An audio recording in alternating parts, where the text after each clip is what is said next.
എന്താണ് weekly dry day കൊണ്ട് ഉദ്ദേശിക്കുന്നത്? ആഴ്ചയിൽ ഒരിക്കൽ ഏതെങ്കിലും ഒരു ദിവസം നമ്മുടെ വീട്ടിലെയും പരിസരത്തിലെയും ഡെങ്കിപ്പനി പരത്തുന്ന ഈഡിസ് കൊതുകുകളുടെ ഉറവിടങ്ങൾ ഉണ്ടോ എന്ന് പരിശോധിക്കുകയും ആ ഉറവിടങ്ങൾ ഉണ്ടെങ്കിൽ അവ കണ്ടെത്തി അതിലെ കൂത്താടികളെ കളയുകയും ഉറവിടങ്ങൾ നിർമ്മാർജ്ജനം ചെയ്യുകയും ചെയ്യുന്ന ഒരു പ്രവർത്തനത്തിനെയാണ് ഡ്രൈ ഡേ എന്ന് പറയുന്നത്.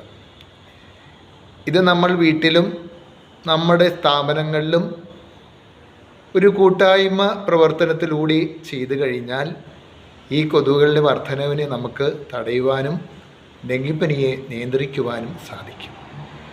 ഇതൊരു സാമൂഹ്യ സേവനമായി കണ്ട് വീട്ടിലെ എല്ലാവരും ഒരുമിച്ചിരുന്ന് ഈ ഡ്രൈ ഡേ നടത്തുവാൻ ശ്രദ്ധിക്കുക.